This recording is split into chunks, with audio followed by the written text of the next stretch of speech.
मार्गशीर्ष शुक्ल पक्ष की मोक्षा एकादशी का महात्म्य। युधिष्ठिर बोले, देव देवेश्वर, मैं पूछता हूँ, मार्गशीर्ष मास के शुक्ल पक्ष में जो एकादशी होती है उसका नाम क्या है, कौन सी विधि है तथा उसमें किस देवता का पूजन किया जाता है? स्वामी, यह सब यथार्थ रूप से बताइए। श्री कृष्ण ने कहा, नृप श्रेष्ठ, मार्गशीर्ष मास के कृष्ण पक्ष में उत्पन्ना नाम की एकादशी होती है, जिसका वर्णन मैंने तुम्हारे समक्ष कर दिया है। अब शुक्ल पक्ष की एकादशी का वर्णन करूँगा, जिसके श्रवण मात्र से वाजपेय यज्ञ का एक फल मिलता है। उसका नाम है मोक्षा एकादशी, जो सब पापों को अपहरण करने वाली है। राजन, उस दिन यत्नपूर्वक तुलसी की मंजरी तथा धूप दीपा से भगवान दामोदर का पूजन करना चाहिए। पूर्वोक्त विधि से ही दशमी और एकादशी के नियम का पालन करना उचित है। मोक्षा एकादशी बड़े बड़े पातकों का नाश करने वाली है।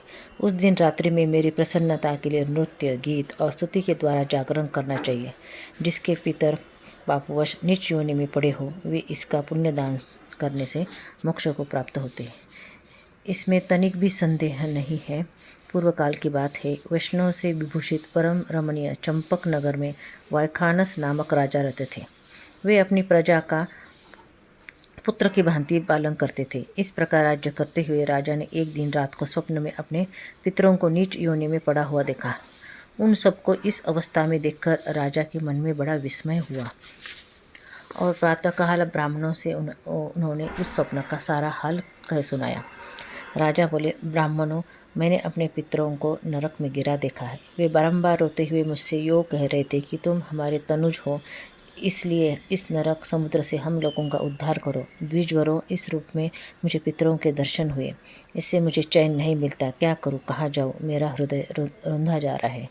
द्विजोत्तमों, वह व्रत, वह तप और वह योग जिससे मेरे पूर्वज तत्काल नरक से छुटकारा पा जाए, बताने की कृपा करें। मुझ बलवान एवं साहसी पुत्र के जीते जी मेरे माता पिता घोर नरक में पड़े हुए हैं, अतः ऐसे पुत्र से क्या लाभ है? ब्राह्मण बोले, राजन, यहाँ से निकट ही पर्वत मुनि का महान आश्रम है। वे भूत और भविष्य के भी ज्ञाता है। नृपश्रेष्ठ, आप उन्हीं के पास चले जाइए।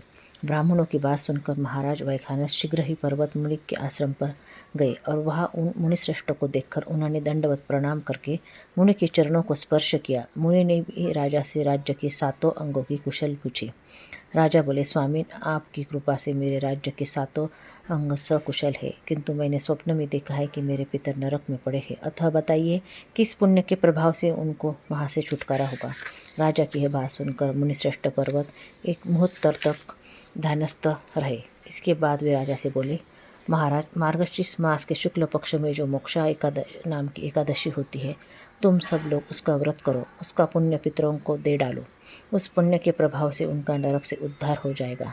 भगवान श्री कृष्ण कहते हैं, युधिष्ठिर, मुनि की यह बात सुनकर राजा पुनः अपने घर लौट आए। जब उत्तम मार्गशीर्ष मास आया, तब राजा वैखानस ने मुनि के कथनानुसार मोक्षा एकादशी का व्रत करके उसका पुण्य समस्त पितरों सहित पिता को दे दिया।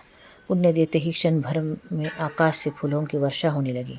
वैखानस के पिता पितरों सहित नरक से छुटकारा पा गए और आकाश में आकर राजा के प्रति यह पवित्र वचन बोले, बेटा, तुम्हारा कल्याण हो। यह कहकर वे स्वर्ग में चले गए। राजन, जो इस प्रकार कल्याणमयी मोक्षा एकादशी का व्रत करता है, उसके पाप नष्ट हो जाते हैं और मरने के बाद वह मोक्ष प्राप्त कर लेता है।